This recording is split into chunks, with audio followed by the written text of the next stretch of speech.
Mexico में बुधवार सुबह भूकंप के तेज झटके महसूस किए गए।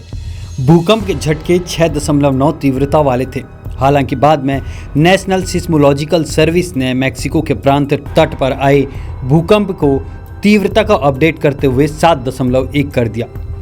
भूकंप से पहले हिडाल्गो राज्य के तुला शहर में भारी बारिश की वजह से बाढ़ आई, साथ में कई लोगों की मौत हो गई।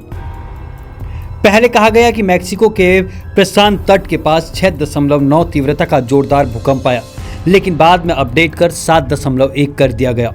नेशनल सिस्मोलॉजी सर्विस का कहना है कि भूकंप जब आया तो राजधानी में सैकड़ों किलोमीटर दूर इमारतें हिलती दिखी। लोग डर के मारे अपने अपने घरों से बाहर निकल आए। भूकंप का एपिसेंटर ग्यूरेरो राज्य में अकापुल्को के समुद्र तट रिजॉर्ट से 14 किलोमीटर दक्षिण पूर्व में था। भूकंप आने के बाद निवासियों और पर्यटकों को सड़कों पर भेज दिया गया। समाचार एजेंसी रॉयटर्स को एक प्रत्यक्षदर्शी ने बताया कि भूकंप ने अकापुल्को में कई इमारतों को भी नुकसान पहुंचाया। मैक्सिको सिटी के मेयर क्लाउडिया शिनबाम ने कहा कि राजधानी में तत्काल किसी गंभीर नुकसान की कोई खबर नहीं है। रॉयटर्स से एक प्रत्यक्षदर्शी ने कहा कि मैक्सिको सिटी के पड़ोस रोमा सुर शहर में बिजली चली गई और डरे हुए लोग घरों से बाहर निकल आए। मैक्सिको के एक अन्य हिडाल्गो राज्य के तुला शहर में भारी बारिश के बाद एक नदी के उफान के बाद बाढ़ आ गई। स्थानीय अधिकारियों का कहना है कि अचानक बाढ़ के आने से बिजली आपूर्ति और ऑक्सीजन थेरेपी बाधित हो गई और इस वजह से सेंट्रल मैक्सिको के एक अस्पताल में कम से कम 17 मरीजों की मौत हो गई, जबकि 56 लोगों को दूसरे अस्पताल में शिफ्ट किया गया है। सरकार की ओर से ट्विटर पर कहा गया कि हिडाल्गो राज्य के तुला शहर में भारी बारिश के बाद एक नदी के उफान पर आ जाने से हर ओर जलमग्न की स्थिति दिखी।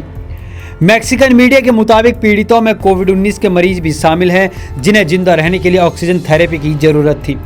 इससे पहले हैती में पिछले महीने के मध्य में 7.2 की तीव्रता का शक्तिशाली भूकंप आया था। इस भूकंप में 1300 से ज्यादा लोगों की मौत हो गई थी, जबकि करीब 6000 लोग घायल हो गए थे। हैती में 14 अगस्त को जब यह भूकंप आया तो इमारतें भर कर ढहने लगी।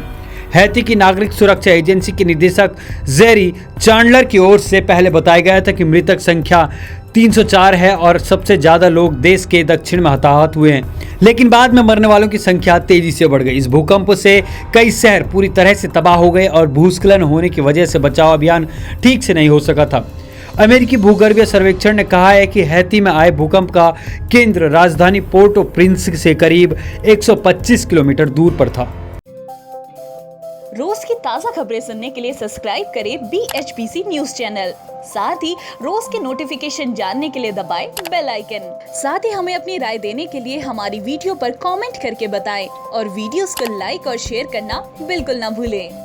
आप देख रहे हैं BHPC न्यूज।